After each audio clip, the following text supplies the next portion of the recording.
সুপ্রভাত। আশা করি তোমরা সকলে খুব ভালো আছো আর আজকে সারাটা দিন তোমাদের খুব খুব ভালো কাটুক এই কামনা করে আমি আবার একটা নতুন ব্লগ শুরু করছি। আমি সকালবেলার কাজকর্ম কিছুটা সেরে এখন চলে এসেছি এ বাড়িতে, মানে শেষদির বাড়িতে। কারণ আজকে না বুবুনের ওই সত্যনারায়ণ শুভচনী পুজোটা হবে, তো ওই জন্য শেষদি জানিয়েছিল, ওই জন্য চলে এসেছি। খানিকটা ও বাড়ির কাজ সেরে এসেছি। আর এখানে বাবুদা মানে আমাদের পুরোহিত দাদা পুজোর গোছগাছ করছেন, আর তার সাথে আমরা তো আছি। আর সব থেকে দেখো আমাদের নতুন বৌমা এত কাজের যে কি বলবো, মানে প্রত্যেকটা কাজেও এগিয়ে যাচ্ছে আর কি নিট অ্যান্ড ক্লিনভাবে ও কাজগুলো করে। আমি শুধু দেখছিলাম তাকে যে কাজেই যাচ্ছে না একটা মানে প্রত্যেকটার মধ্যে একটা শিল্পীর ছোঁয়া রয়েছে।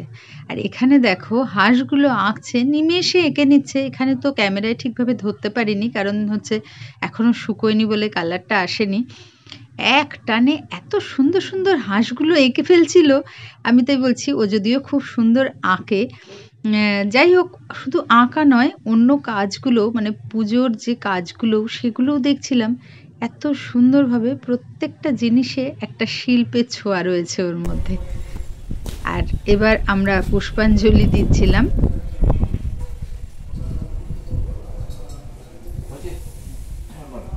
নমস্তে বিশ্বরূপায় শঙ্খচক্র ধরায় চ পদ্মনাভায় দেবায় ঋষিক পতয়ে নমঃ। পুজো শেষ হতে এবার বাড়ি যাব বলে নামলাম। নিচে নেমে শেষদার এত সুন্দর তৈরি বাগান, আর ফুলগুলো এত সুন্দর হয়েছে, এত কাজের মধ্যেও শেষদা করেছে, না তুলে পারলাম না, তাই তোমাদের সাথে সেটাও শেয়ার করে নিলাম। কিছুটা রান্না করে গেছিলাম, আর জলখাবার করে মাকে তোমাদের দাদাকে খাইয়ে ওষুধ খাইয়ে তবে আমি গিয়েছিলাম। আর এসে বাকি রান্নাটা সেরে নিচ্ছি, নাহলে অনেকটাই বেলা হয়ে যাবে। তো মা আজকে স্নান করবে না, কারণ ওয়েদারটা খুব একটা ভালো না, ওই জন্য। তাই ভাবলাম যে রান্নাটা তাড়াতাড়ি করে সেরে নিয়ে ওদের খেতে দিয়ে দেবো। এই কোকো, তুই হ্যাঁ ওটা নিয়ে খেলা করো, ওটা নিয়ে খেলা করো। কি সুন্দর কবিতা লিখেছে না আজকে। ওদের ছবি তুলতেই ভুলে গেলাম, দেখো গল্প করতে করতে একদম খেয়াল নেই যে ওদের সময় তো একটু তুলে নিলে হতো। আমি আসলে কথা বলতে বলতে মাথার থেকেই বেরিয়ে গেছে।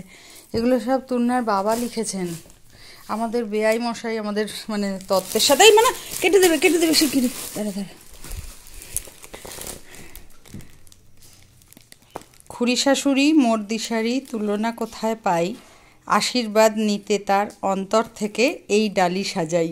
এটা মানে আমাদের খুড়শাশুড়িদের জন্য লিখেছেন। দেখো কত সময় তো ভেবেছেন। রায়বাঘিনী ননদিনী হিংসা করো না মোরে, হাসি ঠাট্টায় কাটাবো আমরা সারা জীবন ধরে। খুব সুন্দর হয়েছে। ও যখন দিল তখন যে আমি একটুখানি তুলবো আমার মাথার থেকে বেরিয়ে গেছে। ঠিক আছে, এটাই তো থাকলো। খুব সুন্দর, প্রত্যেকের জন্য মানে এরকম করে আলাদা আলাদা করে লিখেছেন আর কি। এইটাই তো বলো না। তুই খেয়ে যা, তুই চিবিয়ে যা সব। আমি এবার একটু চা খাই।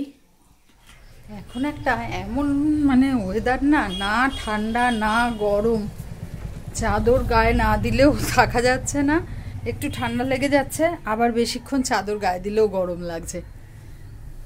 তো কাজটা ছেড়ে আমি এবার একটু বসলাম। ঠিক আছে, চলো ব্লগটা আজকের মতো এখানেই শেষ করছি। তোমরা খুব ভালো থেকো, সুস্থ থেকো, সাবধানে থেকো। দেখা হবে পরের ব্লগে।